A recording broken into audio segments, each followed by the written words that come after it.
of our Vacation Bible School this 2026, no? Nakita niyo po yung mga t-shirt, no? Ay ano yung nakalagay sa t-shirt niyo?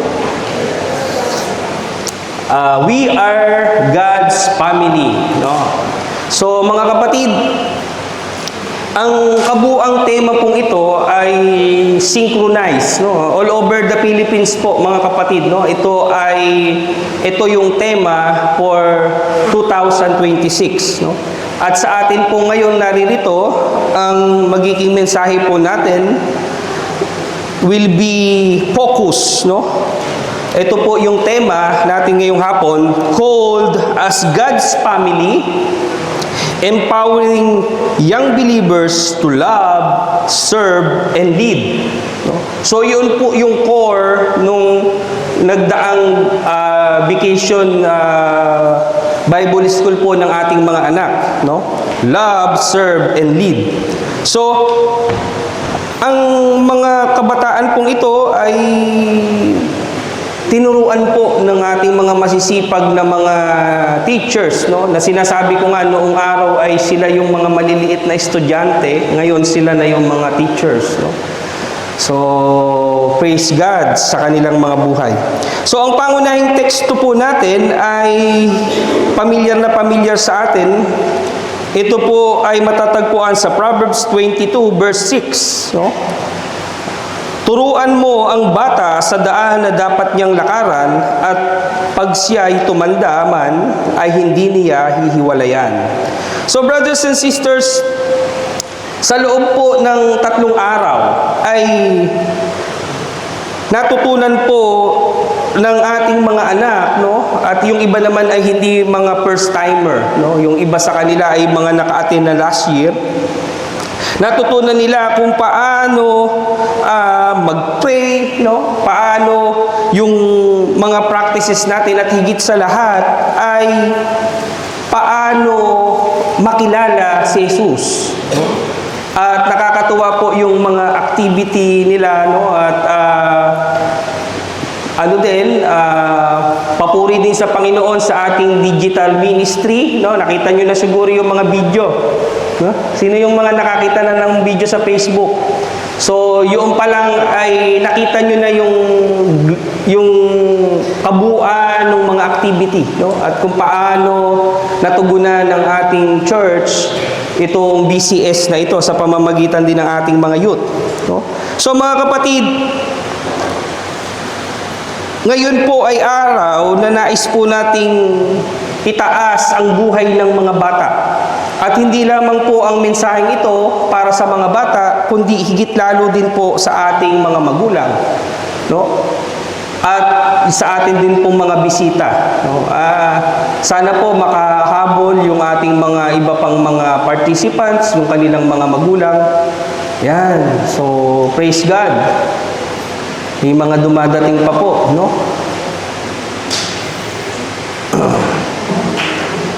Yan, amen. Praise the Lord. Yan, nandyan po ang ating mga kapatid from Alliance Church, no? Okay. So, mga kapatid, ano ba ang ibig sabihin na maging bahagi tayo ng pamilya ng Diyos? What does it mean to be a part of the family of God? No.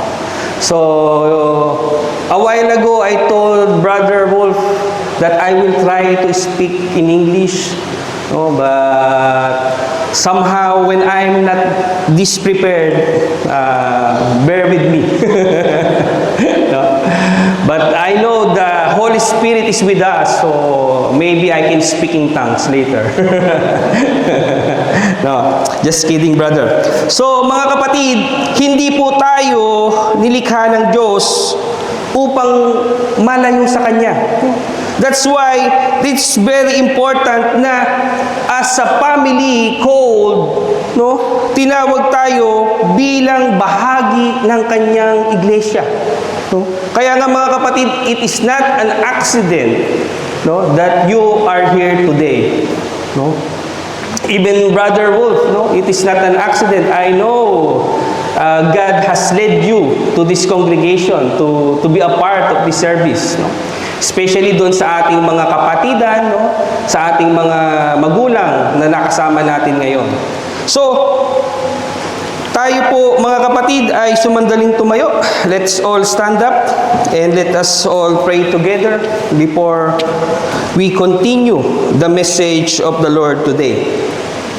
Aming Diyos, aming Amang makapangyarihan sa lahat, maraming salamat Panginoon sa pribileyo na kami ay naririto, malayang nakapagsasambaha, malayang nakapag-aawitan Panginoon, at maraming salamat Panginoon sa biyaya ng buhay. Binangon niyo kaming muli sa aming mga higaan.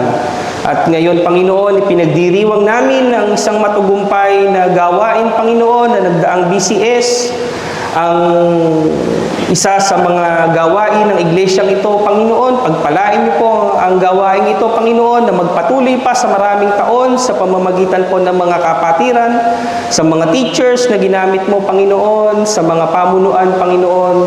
Alam ko po, kumilos kayo sa aming lahat, Panginoon, upang matugunan namin ang lahat, Panginoon, ng pangangailangan. At hindi po namin ito magagawa kung wala po kayo. At ngayon, Panginoon, sa aming pakikinig ng inyong mensahe, hipuin niyo po ang bawat isa, pakalinisin niyo po ang aming mga puso't isipan, at nawa, Panginoon, ang mensahe na aming maririnig ay tumalim sa aming mga puso't isipan, magamit namin ito sa aming pang-araw-araw na pamumuhay. Ito po ang aming panalangin sa pangalan ng inyong anak na si Jesus. Amen. Amen. Kaninang umaga, nung nagising ako, sabi ko, bakit ang init-init naman, ba't kaya ako sinipon? Pwede ka palang sipunin kahit summer. O usually, sinisipon lang pag winter. Kanina, barado ilong ko. Ewan ko ba? Para tuloy feeling ko may nakabara sa lalamunan ko't ngungo. Malinaw naman ba? Naiintindihan naman yan. So, okay.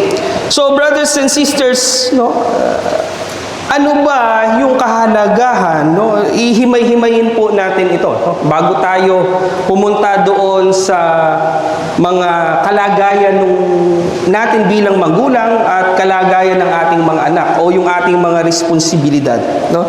Una, ano ba yung kalagayan muna natin bilang bahagi ng pamilya ng Diyos, no?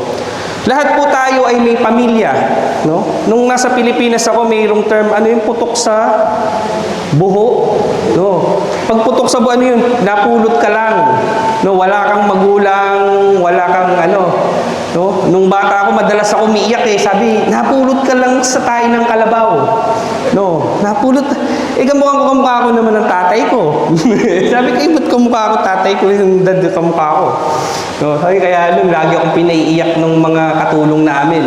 Ganun daw ako. No, so, lahat po tayo mga kapatid ay may pamilya.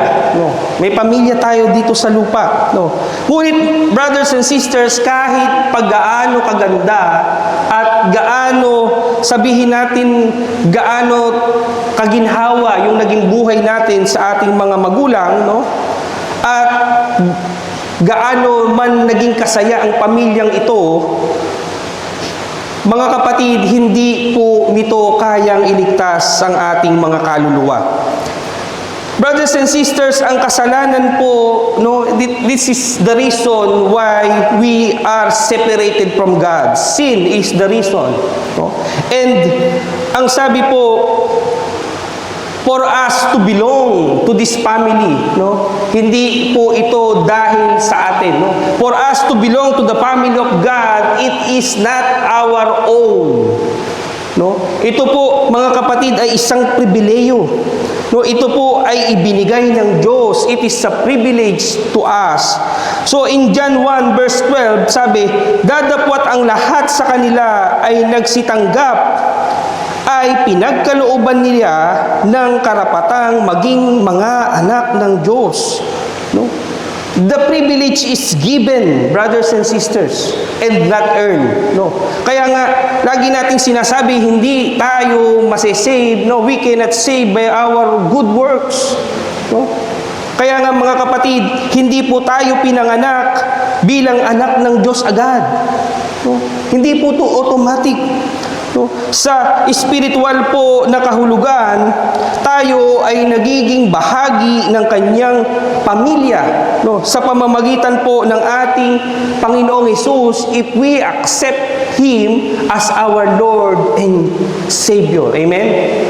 No? That is the only time, no, na mapapabilang tayo dito sa pamilya ng Diyos, mga kapatid. Kaya nga, ang tunay pong mapalad, no, ay yung mga binigyan ng pribileyo. Tayo po na naririto, we are given the privilege, no, and especially our children, no, yung mga lumaki sa church, no. Alam nyo ba, children, kayo na mga youth, you are privileged. Amen? That at a young age, you knew Christ. Amen? No? Habang nasa gulang kayo na mura pa, nakilala nyo ang Diyos at yun po ay isang pribileyo. Yan. Amen. Nadyan si sister. Yan. So, paupuin po natin sila, mga kapatid. Hanap po natin sila ng place. Yan. Okay.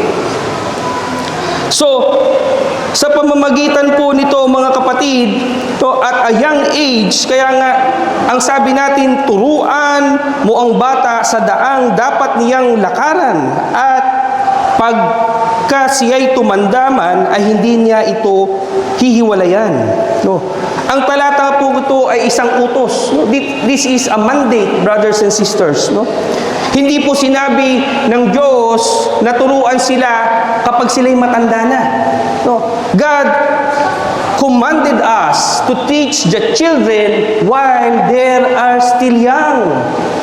No. Bakit? Kasi pag yan matanda na, mga kapatid, titingnan ka lang yan.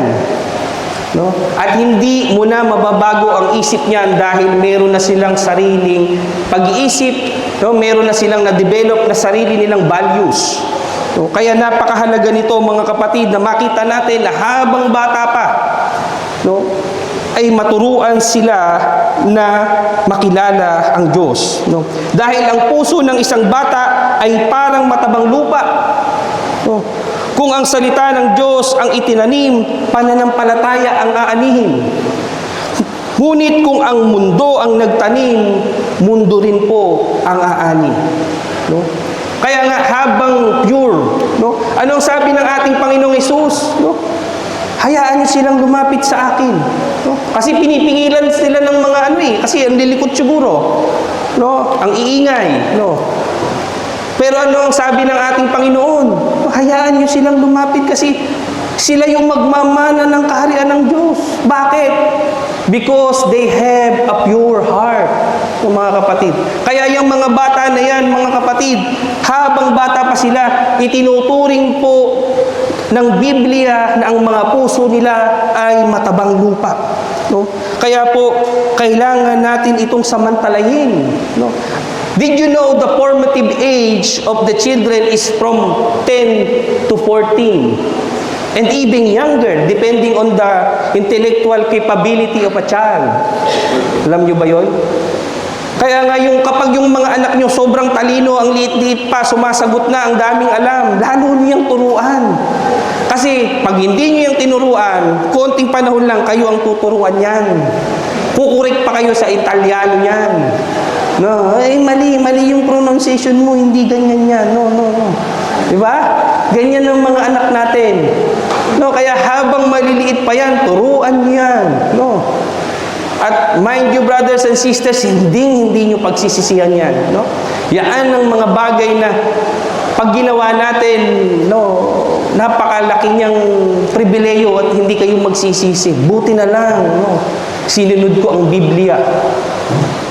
Kaya nga, mga kapatid, utos yan. No? Hindi po yan suggestion. No? It is not a suggestion. It is a commandment to teach our children while they are still young. No? Kaya nga, mga kapatid, let us not be motivated by this. No? Bakit maraming magulang? No? Mag-aral kang mabuti. You must study hard. No? Bakit? Kasi, pag hindi ka nag-aral mabuti, sige ka.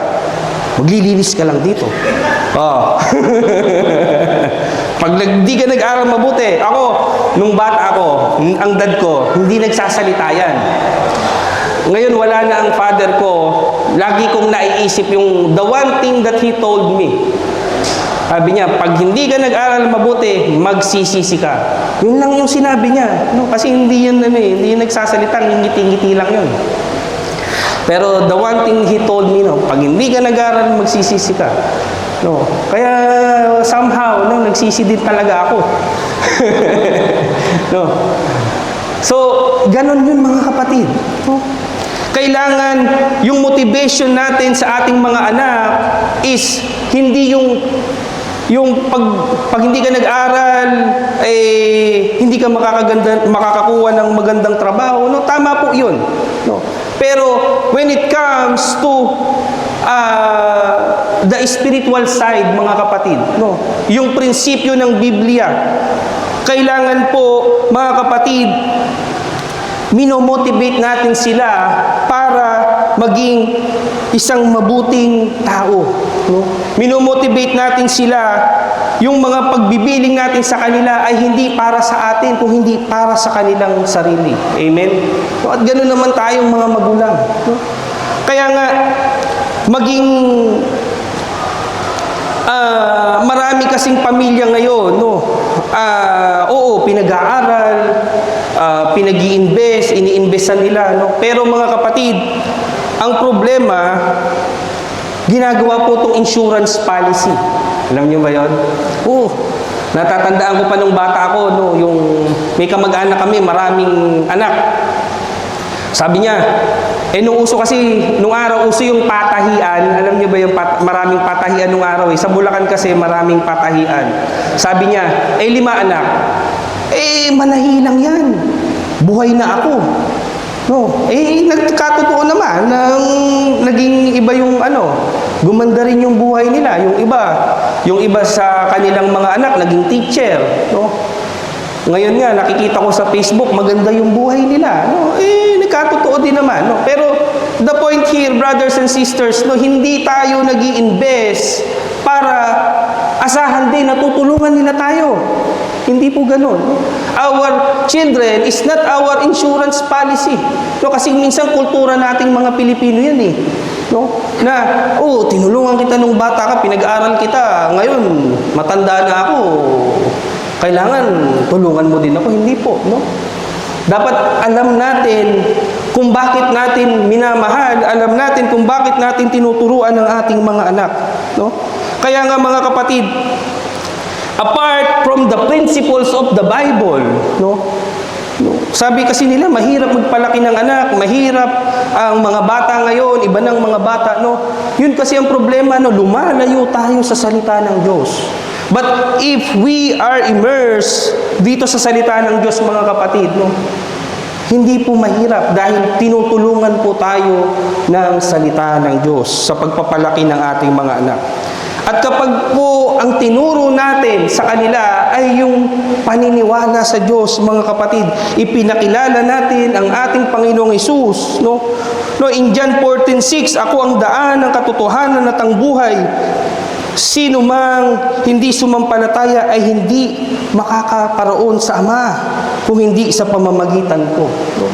Jesus is the way, the truth, and the life, brothers and sisters. No? Kaya, yun po yung pinakamagandang ituro natin sa ating mga anak.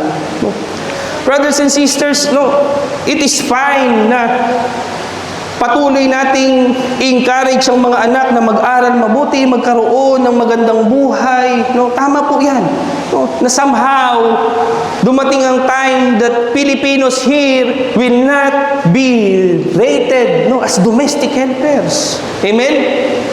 No? Kaya nga minsan, no, pag maganda ang trabaho mo, sobrang ang ganun ang tingin ng pag maganda ang sasakyan mo, pinahihinto ka.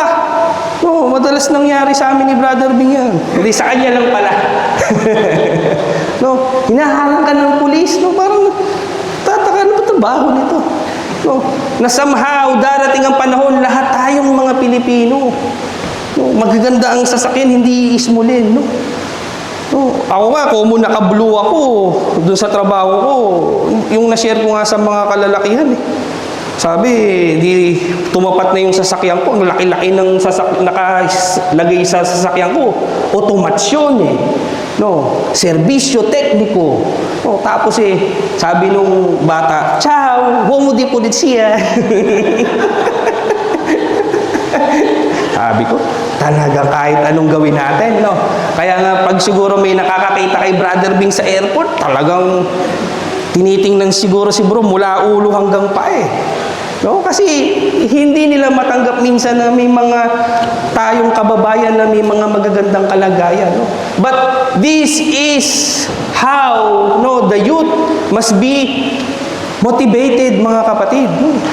No, kayo, binigyan kayo ng chance na mapag-aral ng inyong mga magulang, no? Mag-aral mabuti. No?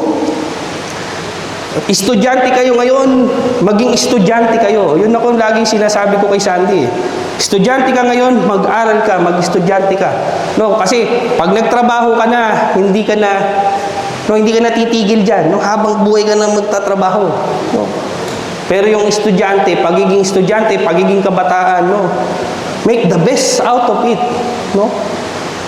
And do your best. No, kung estudyante ka, be the best student. Amen? Oh. Ha? Ruben, nakakatuwa itong mga youth natin. No? Minsan, pag nakikita nyo kung gaano sila kagagaling, parang sinasabi natin, anak ba natin itong mga to? No, buti na lang, no? Ganyan sila. No? And we praise the Lord, no? That our children is blessed. No, bless sila. No, kaya patuloy kayo sa inyong kalagayan, no? Pag nasa Panginoon tayo, kaya natin 'yan, no? Kaya nga mga kapatid, the lesson here, no, paano ba natin susuportahan? Paano ba natin palalakasin yung pananampalataya ng ating mga anak? Una, no, turuan natin sila kung paano umibig sa Diyos. Ito yung unang-una. Mga kapatid, tandaan nyo, kapag naturuan nyo kung paano umibig sa Diyos ang ating mga anak, no? Brothers and sisters, no, if we empower them, teach them how to love the Lord, no, everything will follow. Hindi tayo mamumblema, no, sa ating mga anak. Kapag habang bata pa sila, mga kapatid, nataniman sila, naturuan natin sila, no? Magiging mabuting mga tao sila, no? Mapagmahal sa Diyos, no? May compassion, no? Bakit natin sinasabing mabuti, hindi mabait? Sa ating mga bisita, no? Alam niyo ba ang kaibahan ng mabuti sa mabait? No? Lagi ko tong sinasabi, the term mabuti, pag sinabi mong mabuti, walang mabuti-mabuti. Pero may pagmabait, merong bait-baitan. Di ba? Ano ibig sabihin?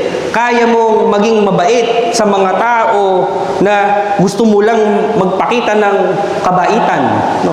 Pero pag mabuti ka, no? Kahit anong sitwasyon, kaya mong maging mabuti pa rin.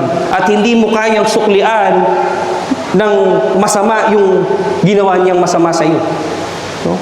Maaring hindi ka na lang kikibo o anuman. No? Kasi mabuti ka.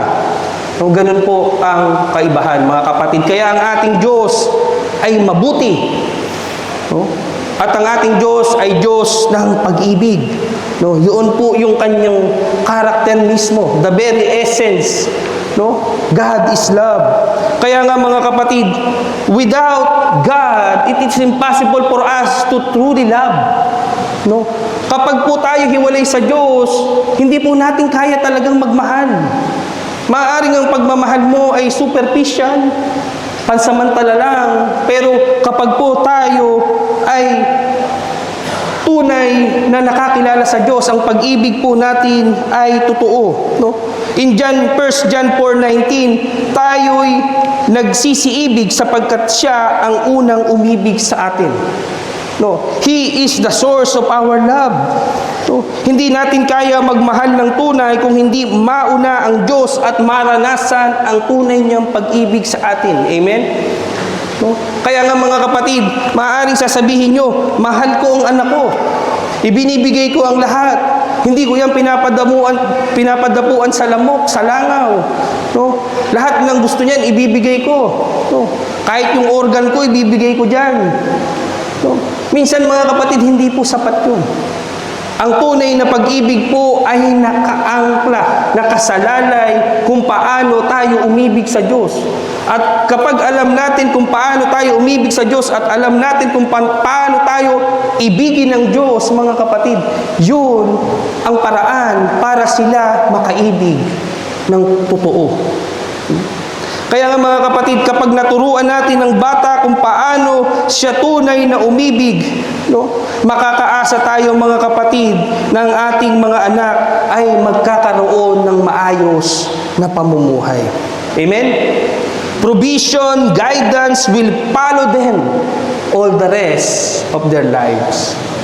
No? Kaya nga mga kapatid, pangalawa, no, palakasin natin yung kanilang paglilingkod, no? Encourage them to serve. No? Hindi porkit mga bata yan. No, in the Bible, many were called at the young age. Timothy, Jeremiah, no? Oh, baka akala nyo si Jeremiah matanda na ng tinawag, ha? Hindi, bata si Jeremiah. Baka akala nyo kamukha siya ni Isaiah, ha? Meron tayong Isaiah maliit dito, pero hindi yung ganung bata, ha? No? Mas batang tinawag si Jeremiah kaysa kay Isaiah. No? At anong ibig sabihin nito mga kapatid? Kaya nga ang sabi kay Timoteo, no, huwag mong hayaang hamakin kanino man dahil sa iyong kabataan. Sa halip, sikapin mong maging halimbawa sa mga mananampalataya sa iyong pagsasalita, pag-uugali, pag-ibig, pananampalataya at malinis na pamumuhay. No? Kaya nga mga kapatid, napaka-sarap makita. No, way back then, naaalala ko si Sandy, si Cara, si Chester, no, sila yung mga maliliit noon, no.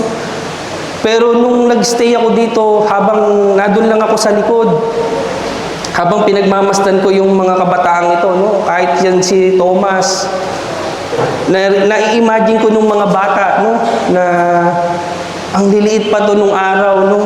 Sila yung tinuturuan, ngayon sila na yung mga nagtuturo. No? Nakakatuwa. No? And we hope and pray, no? Sa panahon nila Leleng, no? Ni Isaiah, ni Jaril, no? Si Jaril, nako, maaalala niya kung gaano siya kalikot.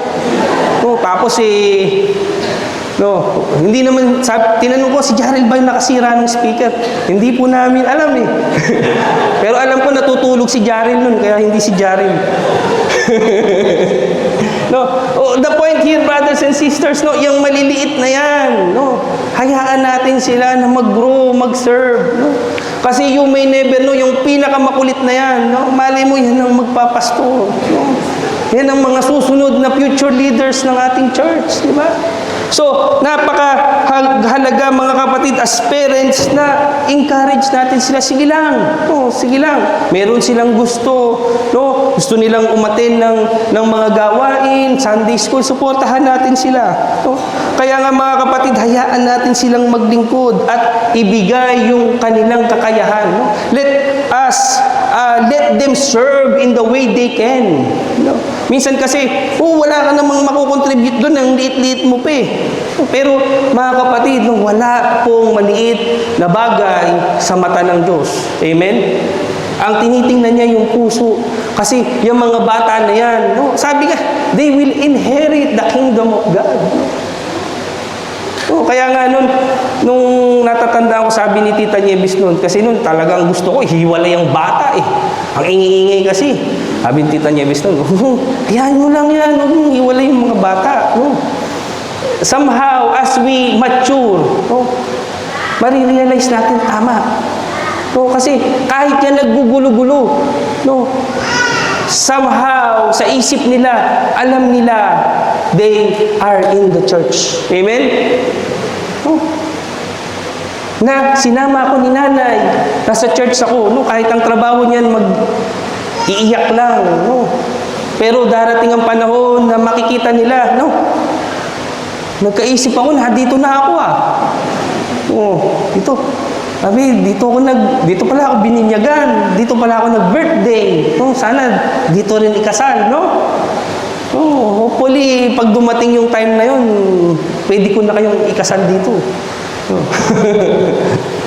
So, mga kapatid, ganoon po kabuti ang Diyos, no?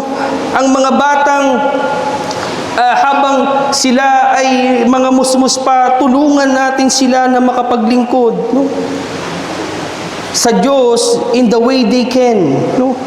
Kaya nga napakasaya na makita, no, isang karangalan, no, yung mga anak natin ay nakikita natin very active, no? At ito ay it's a bonus, no? It's a bonus for us, mga kapatid, no?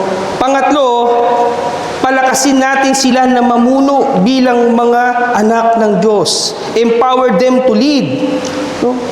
So, mga kapatid, bakit natin kailangan ito as Christians, no?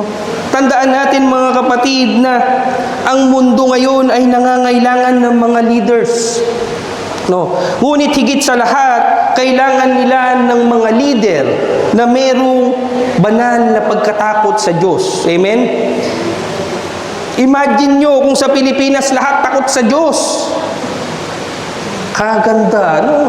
Guro, uwi na tayong lahat. No, uwi na tayong lahat. Ba't tayo magtitiis dito? No, yung budget ng Italia, mas malaki yung budget ng Pilipinas. No? Alam niyo ba yon? No? Yung 7.6 trillion, pag kinumbert mo sa euro, 28 million euro lang. Ang budget ng Italia, 18 million lang ng 2026. Alam niyo ba yon? O sino mayaman? Mas mayaman ang Pilipinas. Tapos tayo dito, libre, sila doon lahat. Tapos ngayon may bagyo, baha. Tapos sa amin sa Bulacan, huminto na ang ulan. Hindi na umuulan, baha pa din. Paano? Yung high tide. At yung flood control. Sa amin, announcement. Sa Bulacan po sila maraming kinita sa lahat ng lugar sa Pilipinas. Kaya nabura na po ang Bulacan. Yung mga taga Bulacan dito, alam yan. So nakakalungkot po. Bakit natin to sinasabi? Minsan kasi, the root, mga kapatid, is in the family. Kaya nga habang bata pa turuan natin sila.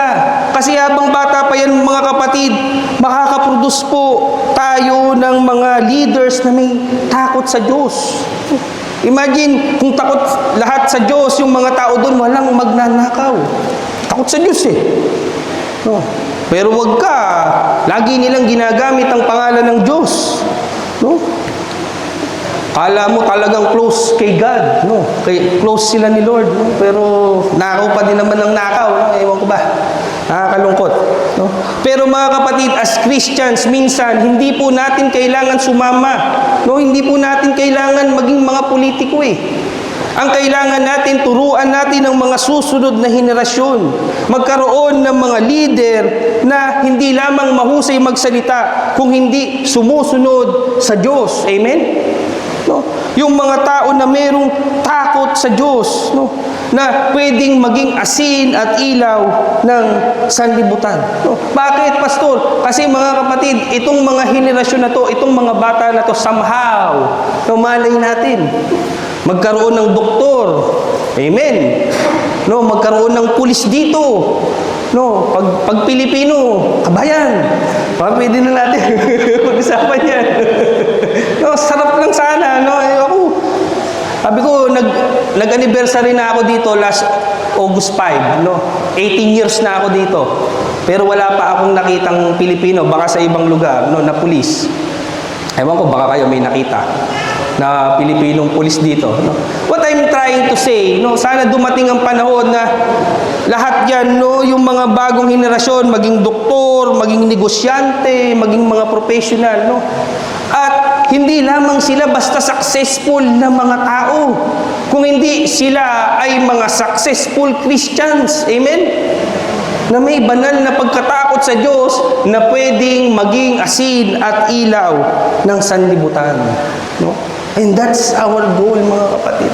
Hindi tayo nagpapakapagod lamang dito sa BCS. Hindi po tayo nagpapakapagod lamang nung magbibigay tayo ng ating mga resources dahil lang sa simpleng gawin. Hindi po. We are building future. Amen? No? At hindi po natin kaya yan, no, kung hindi tayo magsasama-sama at wala po ang presensya ng Diyos sa atin. No? Kaya napakahalaga po ng ating mga ministering ito.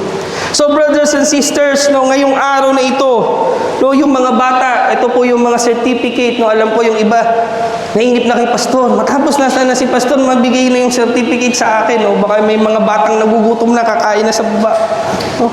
Pero ito po yung panahon na hindi lamang sila bibigyan ng sertipiko, hindi lamang sila pararangalan, kung hindi, mga kapatid, tayo po ang nagtagumpay dito. Amen?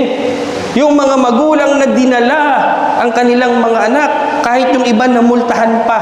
Sorry po. Hindi po namin sinasadya. Mahirap po talaga dito sa sentro. No? Pero mga kapatid, no, God, I believe, no, anuman yung mga sakripisyo, ibabalik ng Diyos yan. Yung mga nagsakripisyo, nagbigay, nagdonate, no, lahat po yan, ibabalik ng Diyos, no. Kaya nga po, napakahalaga po ng pagkakataong ito na tayo bilang mga magulang, no, ay naging bahagi ng ito. Kasi hindi naman makakarating yung mga bata sa kanila lang eh. No, hindi naman makakapaglakad dyan mag-isa, pupunta dito, no. Dadalhin sila ng kanilang mga magulang at yung iba nga binabantayan pa maghapon. No, that's the sacrifice. Pero mind you, brothers and sisters, wala pong sakripisyong mababaliwala dito. No, dahil sabi ko nga, ito ang bagay na hindi nyo pagsisisihan. No? Kapag ang ating mga anak ay nataniman natin ng salita ng Diyos, no? Hindi po natin pagsisisihan na dinala natin sila sa church. No? Kaya nga, mga kapatid, it is not instant.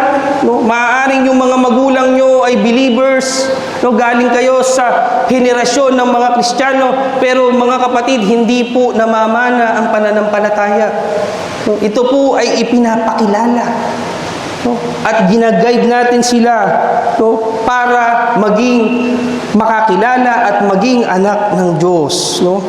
Kaya nga mga kapatid, tayo ay magiging anak ng Diyos sa pamamagitan ng ating pananampalataya sa ating Panginoong Hesus.